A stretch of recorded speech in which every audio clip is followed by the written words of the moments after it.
There was some buzz last week about Sinnoh remakes again, and this happens every time a Generation 4 is featured in any kind of promotional material, but let me give you my hot take. I do not want Sinnoh remakes. Now, before you start throwing tomatoes at me, let me explain. It's not that I don't want to go back to Sinnoh. I do. I just don't want any more remakes. There was a time when remakes made sense. The transition to the Game Boy Advance and the change in the data structure that happened at the time left Generation 1 and 2 isolated, so it made sense to go back to those stories and redo them. Obviously, the remakes get a new look, some new music, some new side features. You also get updates to battle mechanics like abilities or whatever new moves have been introduced at the time.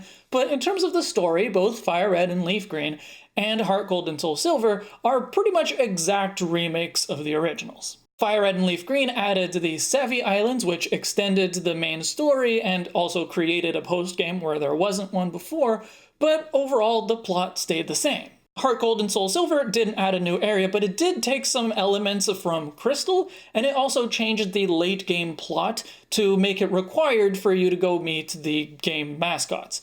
Not a great change. I personally prefer it when you had to actually go searching for the mascots, go exploring, but still a relatively small change, didn't really have a real big impact in the story. And most importantly, Kanto and Johto are now connected to the rest of the Pokemon world. The modern remakes have made more changes, but they are still basically rehashes of those originals. Omega Ruby and Alpha Sapphire made big changes to locations like Mauville, also expanded or changed the roles of various characters like the Magma and Aqua admins, and the Delta episode was completely new and super interesting, but ultimately the story of Oraz was still the same as Ruby and Sapphire. Let's Go Pikachu and Eevee took it a step further with big changes to the mechanics, big changes to some locations like the cycling road, also Red and Blue appearing as separate characters that are not the protagonists. But even though it was not Red's story anymore, it was still the story of a kid from Pallet that takes down the Rockets and eventually becomes champion, so basically the same story as Generation 1.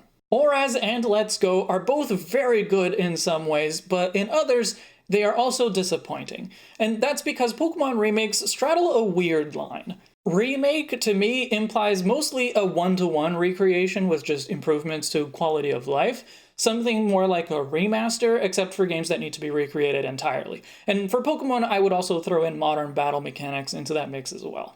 But Pokemon remakes have always gone beyond that to add new things as well, which is good because they have been relatively frequent and we don't want to be doing exactly the same thing every time, just like last year with everyone complaining about Kanto Overload.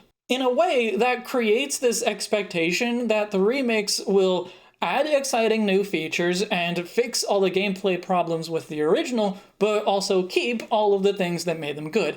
And that's not what happens. One of the biggest complaints I've seen about Oraz is the Battle Resort. Now, I don't do very much on the competitive side myself. I thought the Battle Resort was fine, but people loved the Battle Frontier from Emerald. And for me, Let's Go was disappointing because they made a point of adding Alolan forms and Mega Evolutions, but they omitted hold items and abilities and cross-generational evolutions. But don't get me wrong, I loved Oraz and I thoroughly enjoyed Let's Go. But to me, they prove that the perfect remake is not possible. Even Fire Red and Leaf Green and Heart Gold and Soul Silver, which are very good remakes, still have their faults. Fire Red and Leaf Green, you couldn't evolve certain Pokemon until after you got the National Dex. Heart Gold and Soul Silver, like I mentioned earlier, the changes to the plot that make it required for you to go and find the mascots, to me, undercut the exploration that it took in the originals that was really important to me. So I don't think that a fully satisfactory Sinnoh remake is possible either. But there is a way to go back without all those really high expectations. Sequels. Some of my favorite games are Gold, Silver, and Crystal and Black and White 2, and that's in large part because they are sequels. In both of those cases, the graphics aren't much different from their previous incarnations, but you still got to see things in a new light. In Gold, Silver, and Crystal, you get to find out what happened after Giovanni was defeated by Red, and you also get to see Kanto 3 years later. The Safari Zone has closed, some Johto Pokemon have moved in all over the region, the volcano on Cinnabar Island has erupted, and even how the construction of the Magnet Train affected Copycat's family and forced them to move. In Black and White 2, you get to see what happened to Team Plasma after N and Ghetsis were defeated.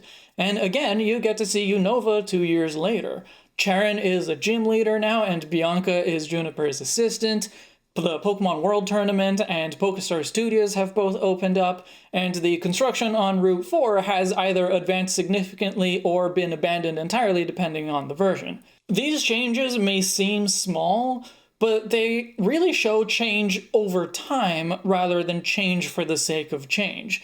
You see the same region, the same places at a different point in its history rather than in a different timeline entirely. And the plots are related to those of the preceding games, but they're also completely new, so you get to see the consequences of previous events, of even your own actions. I know I always go back to The Legend of Zelda, but to me that series is kind of a gold standard in this regard, because almost every game in the series takes place in Hyrule, but it's a different Hyrule every time. You get to see Hyrule at different points in its history, and it often references other games, and I think that's one of the many things that Pokemon can learn from Zelda. I absolutely do want to go back to Sinnoh, and every other region, but I want sequels, not remakes. I want to see how the regions change over time, not just alternate versions of those same regions.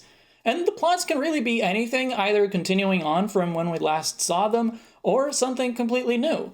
Maybe highlight something that was kind of minor before. Show us the depth of the regions. If you agree, maybe tweet at me with the hashtag sequels not remakes, and make sure to let me know in the comments what kinds of sequels you would like to see. Or if you prefer remakes, I would love to hear why.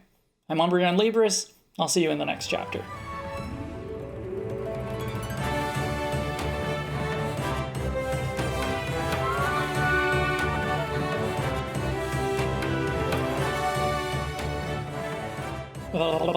Wait.